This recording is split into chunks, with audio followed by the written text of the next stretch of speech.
근데 중요한 거는 제가 알기로는 이제 이 하나고 입시 비리 의혹이 최종적으로 법원이 맞다고 판단을 하면 고등학교 입학이 사실상 취소가 되는 거거든요. 왜냐면 부정을 저질렀기 때문에. 그러면 사실 하나고를 졸업하고 이제 그 대학교에 들어간 건데, 그럼 대학교 입학도 취소가 되는 겁니다. 네, 그러면은 이 기자직도 취소가 될 수밖에 없는 게, 그런데 이번에는 언론고시 준비생들 사이에서 1차 서류 합격한 사람 있긴 하냐? 약간 이런 말이 나올 정도로 너무 그 서류 적게 뽑았구나. 네, 전형에서 조금 예. 뽑은 거예요. 20명대로, 그러니까 30명 안으로 뽑은 거예요.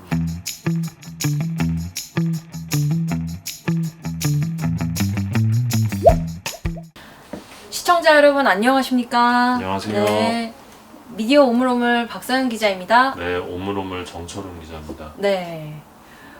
선배 안녕하세요. 네, 안녕하세요. 네. 오늘은 오늘은 이번 주에도 네. 박 기자가 또 단독 기사를 좀 쓰셨던데. 단독인가요? 네, 뭐 네. 단독이라면 나름 네. 이름 붙이기 나름. 그리고 또 네. 언론계에서도 좀 많이 회자가 됐던 것 같아요. 네. 어떤 내용이죠? 동아일보 사장, 그러니까 김재호라는 분이 동아일보 사장이신데, 그 사장의 딸이 2020년 동아일보 기자로 최종 합격했다는 그런 뉴스 제보를 받았습니다. 근데 아직 이게 공식적으로 이제 수습 기자 합격 발표가 나진 않았어요. 그래서 이제 그 취재 과정에서 굉장히 난항을 겪었던 사건인데, 네, 이 동아일보 사장의 딸의 공개 채용 합격이 과연 뭐 공정했는지 이런 주제를 한번 다뤄보도록 하겠습니다. 일단 관련된 기사의 댓글을 좀 봤는데 네. 와, 댓글이 되게 많이 달렸더라고요. 네. 근데 보니까 되게 분노하는 댓글들이 좀 많더라고요. 네. 이 요건에 대해서. 네. 예. 아마도 가장 분노했던 사람들은 언론고시 준비생들이 아니었나 싶습니다. 왜냐면 뭐 사주 일가가 이제 자녀를 자신의 회사에 들여서 이렇게 경영 수업을 시키거나 아니면 직원으로 입사를 시켜서 이제 회사 일을 하게 하는 거는 뭐 한국 사회에서 흔히 있는 일이잖아요. 반복되어 왔죠. 네, 그런데 이제 이거를 숨기고 그냥 일반적인 공개 채용인 것처럼 공식 절차를 밟아서 이제 들어오긴 했지만, 이제 준비생들 입장에서는 내 자리 하나가 뺏겼다, 약간 이런 생각을 하게 되는 거죠. 그리고 또 네. 사회 분위기가 예전하고 네. 달라진 것 같아요. 네. 그러니까 아무리 사주의 자녀라고 딸이라고 해도, 하더라도 네. 절차는 공정해야 된다. 네. 그러니까 그런 인식이 뭐 작년에 조국 사태 때도 그렇고 네. 공정에 대한 인식이 굉장히 그 젊은 층을 중심으로 네. 굉장히 강한 어떤 가치라고 할까요? 네. 뭐 자리 잡은 측면이 있는 것 같고, 지금 이분이 만약에 자녀분이 사장이 네. 되면 네. 5대째 세습하는 거거든요. 5대 세습. 그런가요? 제가 그건 또 몰랐네요, 선배. 예. 5대째 세습. 예. 그러니까 이게 왜 문제냐고 느끼고, 그리고 내부에서도 몰랐는데 기사를 통해서 아는 사람들이 하는 말은, 이제 이 선배께서 말씀하셔서 지금 5대 세습이라는 걸 제가 알게 됐는데, 결국에 이 딸이 경영부로 가서 이제 사장이 되지 않겠냐, 이런 것 때문에 이제 내부에서는 관심이 쏠리는 거죠. 단지 아빠가 네. 김재호라는 이유 하나만으로. 네, 뭐 왜냐면 김재호 사장께서도 지난 1995년에 동아일보 기자직, 그분은 이제 특별 채용으로 입사를 하셨어요. 그래서 사회부 6개월 거치고 뭐 경찰서 마와리 돌고 그 다음에 3년 동안 기자 생활을 하다가 경영부로 자리를 옮기고 상무이사, 전무, 부사장을 거쳐서 2008년에는 그런 직책들 다 떼고 그냥 대표이사, 사장이 된 겁니다. 그런데 이제 동아일보 사장 딸도 그렇지 않겠느냐. 이번에 입사하면 뭐 사회부에서 경찰서 마와리 돌고 그 다음에 좀 기자 생활을 하다가 이제 경영부로 가지 않겠느냐, 이런 이야기가 나오는 거죠. 언론고시 준비생 카페 아랑이라는 곳에 들어가 보면 이 기사 링크 밑에 이제 엄청 댓글이 많이 달려 있는데 그 이유를 좀 생각해 보면 사실 언론사 그 TO가 많지 않잖아요. 그렇죠. 막 요즘 진짜 네. 입사하기 어렵잖아요. 코로나 시국이라서 더 어렵고 그리고 또 이제 언론사는 일반 기업보다 항상 뽑는 그 TO가 그렇게 많지 않고 항상 뭐 한 자릿수나 많아봤자 10명 단위 이렇게 뽑기 때문에 요즘에는 좀 성향이나 자신이 가진 이런 신념 그런 것보다 일단 시험 기회를 가져보자 이런 측면에서 이제 많이들 지원을 하는데 동아일보 그 채용 그 이름이 DNA라는 채용 그 이름을 갖고 있어요. 근데 DNA가 동아 N 채널 A라고 해서 DNA예요.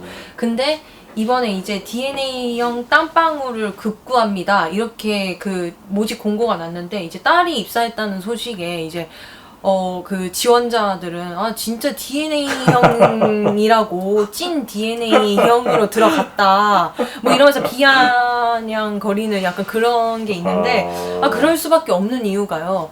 올해 2020년에 원래 동아일보가 투트랙으로 채용을 했어요. 2019년까지는 7월에 그 채용 연계형 그 전환 인턴 8주를 하고 이렇게 뽑는 절차 1개와 9월에 이제 그냥 일반 언론사 입시 트랙으로 가는 그러니까 서류 전형, 필기 시험, 뭐 취재, 면접? 뭐 취재 면접, 그 다음에 또 최종 면접 뭐 이런 식으로 하는 그런 일반적인 공개 채용 원래 투 트랙으로 갔는데 2020년부터 그냥 채용 연계형으로만 딱 뽑겠다고 선언을 한 거죠. 그러면 2달 동안 온전히 여기다가 네. 실제로 검색해보면 9월부터 10월까지 약 8주 동안 이제 그 선배 기자들이랑 같이 기사를 쓰는 인턴 기자 활동을 했습니다. 근데 바이라인을 보면 어떤 기자가 어떤 이름으로 활동을 하고 학교도 나오고 학부도 나오고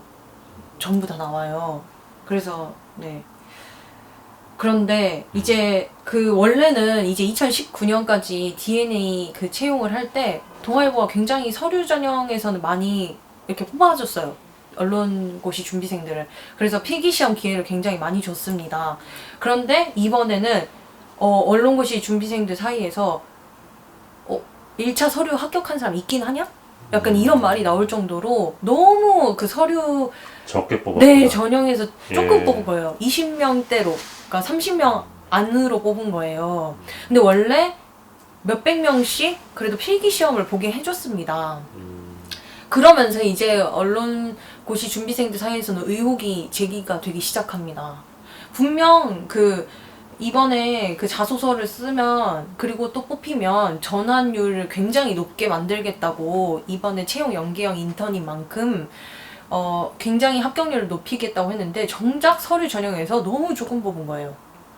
그리고 이제 그 조금 뽑은 학생들이 필기시험을 봤는데 이제 제가 알기로는 이제 동아일보 기자 쪽에서는 한 12명만 뽑힌 걸로 알고 있어요. 네. 그러면 그 입사 준비생들 입장에서는 뭔가 처음부터 합격자들이 정해져 있었던 것 아니냐 네, 그렇게 의혹을 갖게 되는 네. 측면이 있는 거예요. 네, 맞습니다. 그리고 이게 또 화가 나는 포인트는 그렇게 자소서를 많이 보겠다고 하면서 11,000자 분량의 자소서를 요구했고 또 영상 1분짜리 영상 자기소개 영상까지 찍어서 올리고 또 자신이 열심히 활동하고 있는 SNS 같은 게 있으면 그런 것까지 링크를 붙여라. 그런 여러 가지 측면들을 요구를 했는데 정작 이제 붙은 사람이 너무 없으니까 이게 멘붕. 그리고 이렇게 네. 사장 딸이 입사하는 걸 보면 네. 나는 결국 그냥 들러리였다. 이게 프로듀스 101하고 똑같네요. 네. 네, 저도 프로듀스 101 생각이 났습니다, 선배. 네. 그래서 이제 너무 허탈해했던 이런 사건인데요. 네. 그 김재호 사장이 25년 전에 네. 동아일보에 입사한 셈인데 네. 25년이 흐른 지금은 네. 많이 분위기가 달라진 것 같아요. 그러니까 예전에는 아까 그래요? 말씀하신 네. 것처럼 당연히 뭐 사주에 자녀면 입사가 되는 분위기였는데 네. 지금은 그런 분위기가 아닌 것 같아요. 저는 어쩌면 그냥 특별 채용, 그냥 입사시켰으면 그냥 더 말이 없어. 차라리. 네, 차라리요. 근데 지금 약간 마치 공개 채용해서 음. 근데 사장 딸인 걸 몰랐을 리가 있을까 이런 의혹이 다들 마음속에 품고 있는 거죠. 그 네. 댓글 중에 되게 좀 눈여겨 볼 수밖에 없었던 댓글이 하나 있는데 네. 뭐 작년에 뭐 조국 전 장관부터 해가지고 각종 불공정 문제를 지적했던 동아일보 기자들은 네. 왜 이 문제에 대해서 침묵하냐 그리고 다른 언론사 기자들도 왜 동아일보의 이 문제 이 사안에 대해서는 네. 기사를 안 쓰냐. 그러게요. 안 썼더라고요. 네, 이거 네. 사실 어떻게 보면 만약에 조국 전 장관과 관련됐던 문제의 핵심이 아빠 찬스, 엄마 네. 찬스였다면 네. 이거야말로 찐 아빠 찬스잖아요. 네. 그리고 이 친구가 나이가 좀 어린 편입니다. 이 김재호 사장의 딸이 그 대학을 그 스트레이트로 다니고 바로 이렇게 입사를 하게 되는 케이스예요. 근데 좀 동기들이 나이가 비슷하다고 해요. 이런 것도 이제 합격자 친구들은 이게 뭐 딸 동기 생활 편하게 해주려고 하는 거 아닌가. 동기들이랑 지내는데 원활하게끔.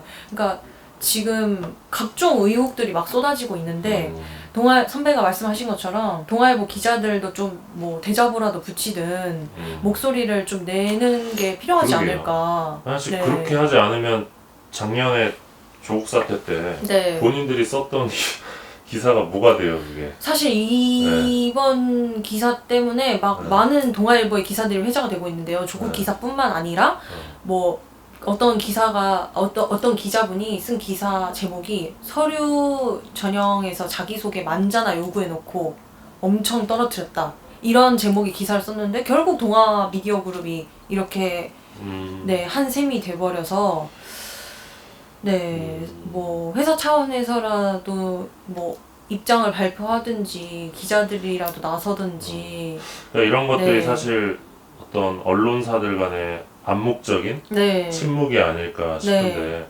왜냐하면 뭐 조선일보나 중앙일보도 네.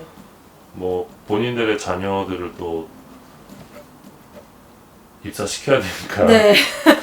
뭐 그런 네. 부분도 있지 않을까 싶긴 한데 근데 뭐 네. 예를 들어서 지난해 썼던 기사만 봐도 뉴스핌이라는 그 통신사로 전환된 그런 네. 언론사가 있는데 인터넷 매체입니다. 근데 그쪽 회사 사주 딸도 그냥 그 3차 면접 전형 없이 공채를 전형을 밟다가 바로 그냥 스트레이트로 이렇게 탁 가서 통과를 해서 입사를 한 사례. 그래서 논란이 됐었나요? 네, 됐었습니다. 엄청 또 언론고시 준비생들 사이에서는 어떻게 또 이럴 수 있냐. 언론사라는 곳이 네, 그랬던 기억이 납니다. 그러니까 그런 달라진 사회 분위기를 좀 이런 메이저 언론사 사주들도 인식을 해야 되는데 네. 전혀 그런 아니면 멋지게 그냥 그 김지호 사장 딸이 그 기자로서 많이 준비를 했고 역량이 있다면 그냥 멋지게 다른 언론사 지원해서 딱 기자로 그러니까. 합격해서 네. 야 기자 생활 열심히 하고 그 다음에 여기 동아일보 딱 와가지고 경영부 하면 얼마나 더 멋있고 그리고 구성원들도 그걸 보면 야 진짜 우리 사주는 다르다 이런 생각을 할 텐데 근데 또 네. 그 김준 사장 입장에서는 네. 이 대한민국 최고의 언론사는 동아일보기 때문에 네. 넌 동아일보에 꼭 와야 된다. 네. 그렇게 뭐 생각하실 수 있죠.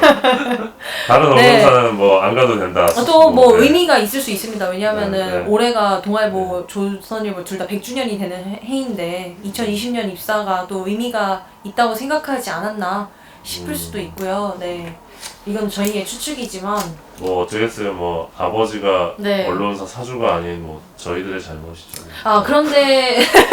그런데 저는 이제 굉장히 그러니까 그 동아일보 측에서 합격자 발표를 아직 안 냈기 때문에 확인이 좀 어려운 상황이었는데 직접 그 합격한 따님 분께 전화를 해봤더니 합격한 게 맞다고 당당하게 말씀을 하셔서 네 근데 이제 뭐 아버지가 동아일보 사장님이라서 이제 채용 절차는 절차대로 진행돼서 들어왔겠지만 아버지가 사장님이기 때문에 이해상충이라는 이야기가 나올 수 있다라고 이제 물어봤는데 바로 전화를 끊으셨어요. 네, 아버지 이야기가 나오니까 바로 전화를 끊었는데. 그러니까 지금 네. 이런 상황에 사실 저는 그 본인에게도 되게 좀 안 좋다고 생각이 드는데, 네, 그러니까 이 사람 입장에서는 열심히 준비해서 실력으로 들어간 걸 수도 있잖아요. 네, 그쵸. 근데 바깥에서는 이제 아빠 찬스 쓴 거 아니냐라고 오해를 할 수밖에 네. 없잖아요. 왜 굳이 그럼에도 불구하고 이런 선택을 했을까 좀 많이 아쉬움이 남고. 네, 저도 많이 아쉽습니다. 그러니까 네. 기자 생활 하더라도 두고두고 뭐 꼬리표처럼 따라다닐 텐데. 네. 네, 이제- 참 여러모로 네. 안타깝네요. 아니 뭐 제 기자 주변에 이제 뭐 공영방송을 다니든 통신사를 다니든 그런 친구들의 아버지도 다 방송국이랑 언론사에 계시는데 그 친구들의 아버지들은 다 우리 회사 절대 지원하지 말라고. 너가 기자가 안 되는 한이 있어도 우리 회사는 절대 지원하지 말고 너는 다른 회사만 지원해야 한다고 해서 그렇게 다른 회사로 입사를 한 사례가 있습니다, 분명히. 그래서 좀 그럴 수 있었는데 못 그랬다는 생각이 저는 듭니다. 박 기자, 근데 제 네. 기억으로는 네. 이 김지호 사장 따님이 네. 작년에 MBC 보도에도 나왔던 것 같은데. 네, 맞아요. 예. 네, 저도 이걸 말할까 말까 좀 고민했는데, 네, 그 MBC에서 지난해에 이 기자가 나온 적이 있습니다. 네, 하나고 입시 비리 의혹, 이게 문제 제기가 또 됐었는데요. 이 김 기자가, 이제 김지호 사장의 딸, 김 기자가, 고등학교를 하나고를 나왔는데, 바로 들어가진 않았고, 하나고를 편입으로 들어가게 돼요. 네, 들어가기 이제- 힘든 곳인가요? 네, 들어가기 힘든 곳인 것 같아요. 네. 자율형 사립고죠, 하나가. 네, 네. 근데 이제 그 과정에서 면접을 치르게 되는데 이 면접 점수가 원래 받았던 점수에서 이제 상향 조정이 된 거예요. 그 면접관들이 고친 흔적이 나옵니다. 그래서 이제 이 사건을 MBC 기자가 뭐 외부의 압력이 있었던 거 아니냐, 왜 갑자기 그 면접 점수가 바뀌게 되느냐 제보를 받고 이제 보도를 합니다. 이 보도가 결국에는 그 김재호 사장 측 쪽에서 고소를 해요. 네, 그래서 이제 MBC 기자랑 보도국장, 뭐 회사, MBC 이렇게 다 묶어서 이제 고소를 당했는데 현재 이제 경찰 조사는 끝났고 검찰 단계로 넘어가 있는 상황입니다. 근데 중요한 거는 제가 알기로는 이제 이 하나고 입시 비리 의혹이 최종적으로 법원이 맞다고 판단을 하면 고등학교 입학이 사실상 취소가 되는 거거든요. 왜냐면 부정을 저질렀기 때문에. 그러면 사실 하나고를 졸업하고 이제 그 대학교에 들어간 건데 그럼 대학교 입학도 취소가 되는 겁니다. 네, 그러면은 이 기자직도 취소가 될 수밖에 없는 게 그 자격 요건에 보면은 내년 2월 졸업 예정자. 대학 졸업. 네, 대학 졸업 예정자가 요건이에요. 여기 정확하게 나와 있는데, 네, 2021년 2월 대학교 졸업 예정자 혹은 기졸업자입니다.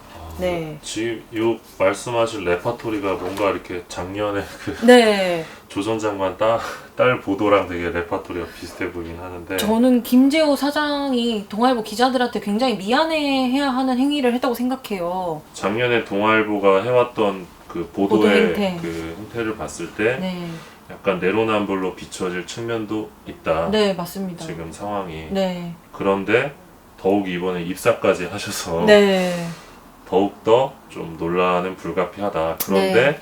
언론의 침묵은 계속되고 네, 있다. 네. 정말 진짜 여전히 너무하네요. 포인트가 네. 네.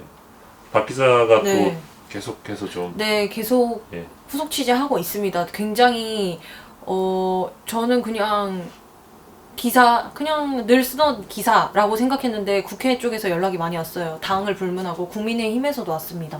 그래서 동아일보 사장님께서 되게 이 사건을 심각하게 인지하시는 게 맞다고 생각해요. 네. 네, 알겠습니다. 네. 그 언론을 감시하는 미디어 오늘 언론 감시를 위해 노력하겠습니다. 1995년에 네. 김재호 사장이 동아일보 입사할 때 저희도 참관을 했는데요. 아, 그런가요? 네, 네. 저희도 본연의 임무에 네. 맞게 네. 최선을 다하겠습니다. 내로남불 하지 않아야 하는데 노력하겠습니다. 네. 이 정도로 오늘 정리해보겠습니다. 네. 지금까지 미디어 오늘의 박서연 기자였습니다. 네, 정철훈이었습니다. 감사합니다. 감사합니다.